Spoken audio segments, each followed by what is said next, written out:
I think that was the beginning of the breakup of the band, and it's sort of the bond between us went. It was like we all reacted differently to drugs, and we became different kind of people. And the more dependent we were on it, the more the music suffered, and the more we disagreed with each other, and in the end we didn't even speak to each other. We all should be fucking dead to what we were with the shit that we were fucking abusing motherfuckers, man. We used to rape and pillage everywhere we went. We were fucking nuts.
We were managing ourselves because we'd been ripped off horribly in the 70s, and we were trying to produce our own albums and trying to do everything ourselves, and it's just absolutely impossible. None of us were business wise. When we were getting out of the first manager, we went to the lawyers, and they started ripping us off. I remember one day I was driving down my VW Beetle.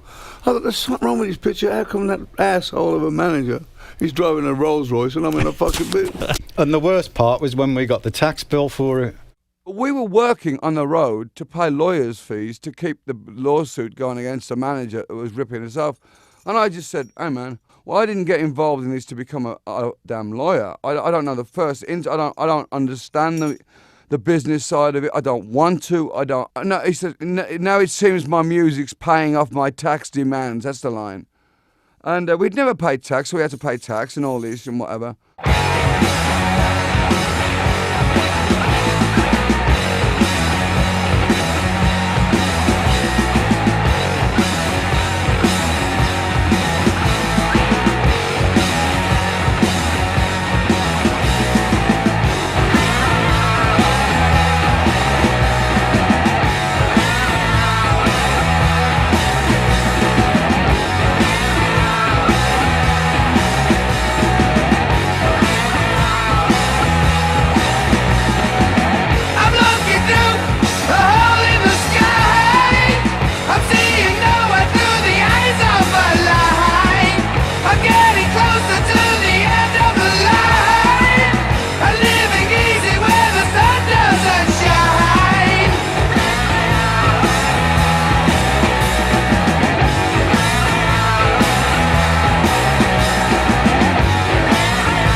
Hey everybody, welcome to part 6 of my Black Sabbath album deep dive series. Today I'm going to be talking about their 6th studio album, Sabotage. This is my cassette copy. This is the original CD release. And this is the remastered CD that came out, I don't know how many years ago.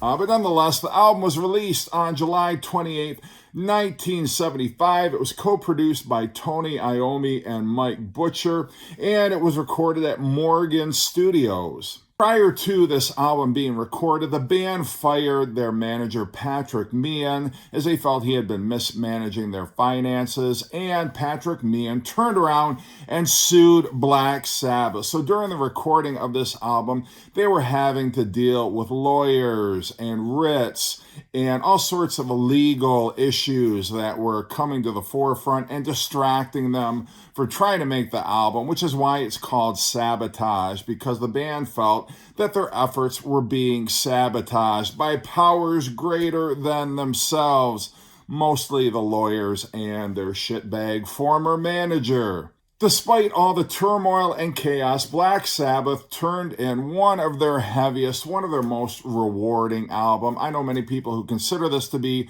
their favorite Black Sabbath album. After what was largely kind of an experimental, progressive kind of an album, Sabbath, Bloody Sabbath, Black Sabbath decided to, for the most part, return to the heavier sound that they had on Volume 4. There are 2 experimental tracks on here, Super Sar, if that's how you pronounce it, and Am I Going Insane Radio. But other than that, this is one of Black Sabbath's heaviest albums. It starts off with Hole in the Sky, which is a heavy metal onslaught. This is heavier than anything on Sabbath, Bloody Sabbath, and I think it stands toe-to-toe with any of their heavier tracks from the first 4 albums. It's a barn burner, a great way to kick off the album, then immediately killing any momentum that might have gotten started. Just kidding. We have the Tony Iommi instrumental, Don't Start Too Late, which is one of my favorite Iommi instrumentals, and it's named after the tape operator Dave Harris, who would often despair that Black Sabbath would launch into a take of a song before he had time to press record. I like the song. I'm not sure it makes the best second track, but in spite of that, I still enjoy this song a lot. The third track is Symptom of the Universe, one of the earliest examples of thrash. The first half of this song is just a punch in the face. Iommi's guitar is loud and crunchy. The bass is like a jackhammer. Ozzy's vocals are some of the best he'd recorded for Sabbath. Then, like many Sabbath songs, out of nowhere, it abruptly shifts into this breezy, laid-back acoustic workout. Apparently, this evolved from an impromptu studio jam that was recorded in a single day, but I love how those 2 very different parts are stitched together very successfully. It makes for a very compelling and interesting song. The last track on side 1 is Megalomania. This has a more subdued, kind of a mournful tone to it. A little bit of a creepy vibe to it as well.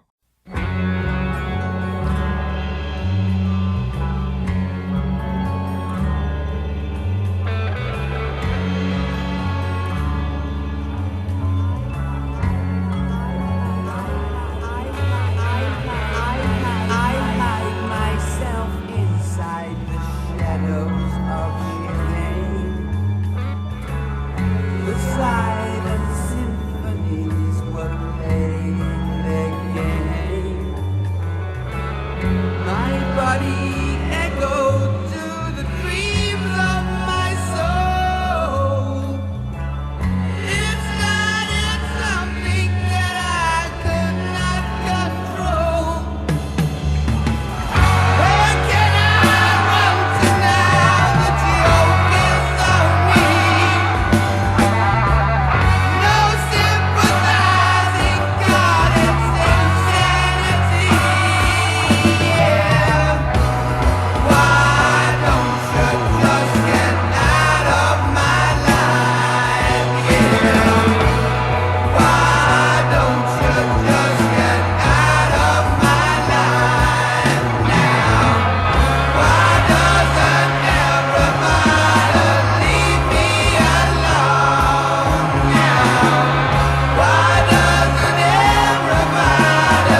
obsessed with fantasy, possessed with my schemes.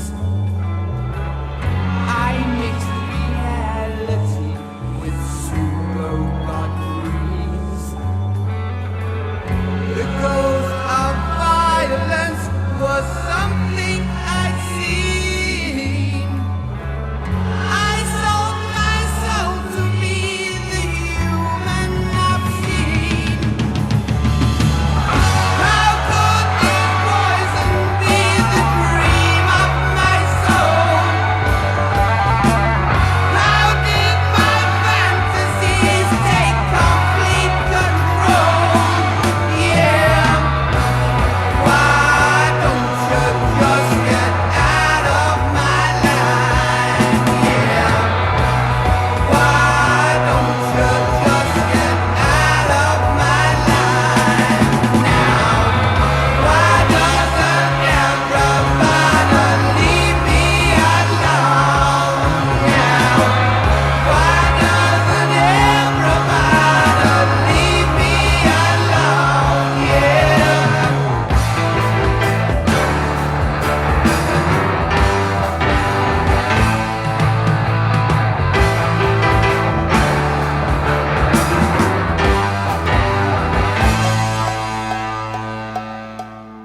It's just a little bit of an unsettling kind of a song, but I do like it, and it does get heavier at the end. But it's one of the most dramatic songs on the album.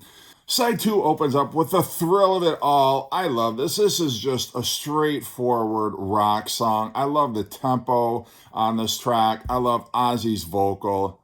They settle into a very cool groove on this song. And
inclination of direction was the turn and twist that drift with the children of creation. Futuristic dreams we sift, clutching violently we whisper with a liquefying cry. Many deadly final answers that are surely doomed to die.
The next track is Superstar, which is an instrumental featuring the English Chamber Choir.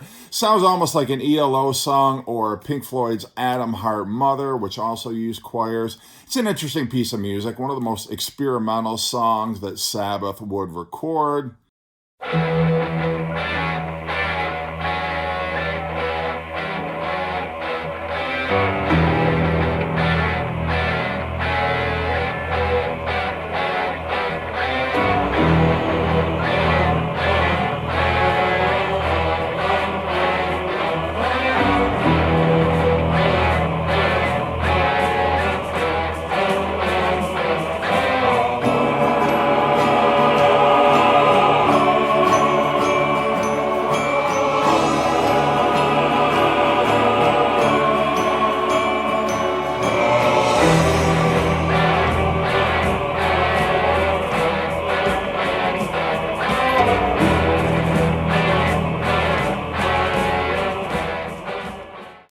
Followed by Am I Going Insane? Radio in parentheses. Apparently, the reason radio is in parentheses is radio, I guess, is rhyming slang, Cockney slang for mental illness. I've also heard it said that they wanted this track played on the radio, but whatever meaning, that's what it's called. Am I Going Insane? Radio.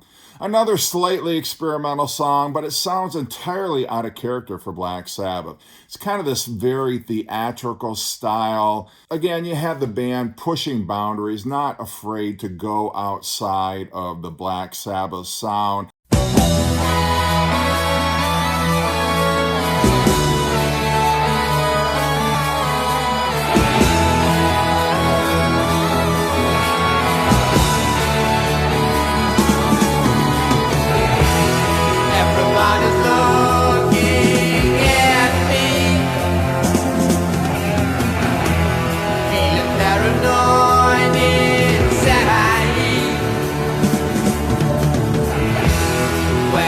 Outside, I'll feel free. Think I'll find a place to hide. Tell me, people, am I going insane? Insane. Tell me.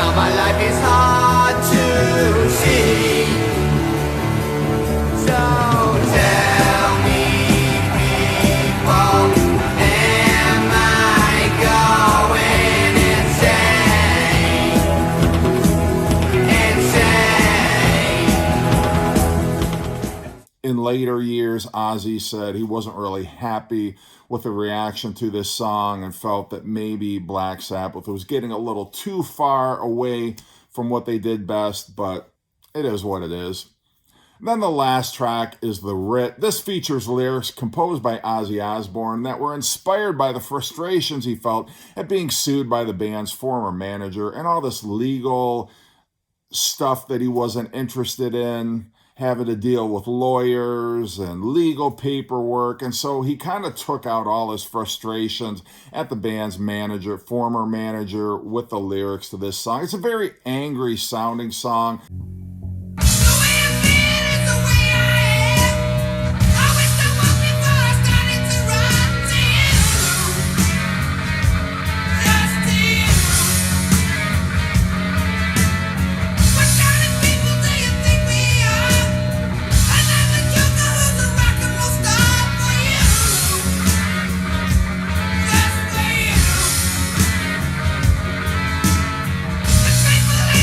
Another man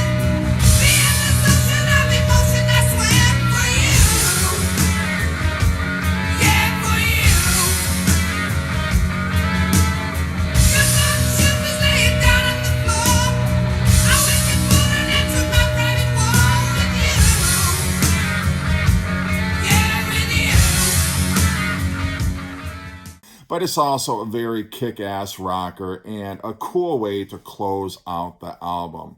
So that's my take on Sabotage. Let me know what you think. Is it your favorite? Where does it rank on your Ozzy list? We need to talk about this album cover. Many people feel this album cover is an abomination. I don't know. I don't mind it that much. Again, it kind of fits with the unsettling nature of the music. Anything that has to do with mirrors, it's a little bit creepy, especially when you've got Sabotage and that bright, bold font there. But apparently what happened with the photo session is the concept for this mirrored image was apparently conceived by Bill Ward's drum tech. I think his name was Graham Wright. Could be wrong. But anyway, the band were supposed to be wearing all black for this cover shoot, and they told them just show up, and the costumes or the black outfits will be there for you. Well, they showed up to the photo session, and they were not. But the photographer's like, don't worry, we're going to take the picture anyway. We'll superimpose the real images later. So they took this photograph, and so you've got Ozzy dressed in a kimono. You've got Bill Ward wearing his wife's red tights and wearing Ozzy's underwear. And then you've got Geezer and Tony just kind of looking whatever. It's probably what they wore, day to day. But nonetheless, it was kind of a botched album. When the band realized this is what the cover is going to be, it was too late. So kind of the irony is that even the album cover on this record was sabotaged. So not sure why they're just facing the I don't know. This just looks silly to me. But anyway, that's the album cover. Hope you like this review. Let me know what you think, and take care.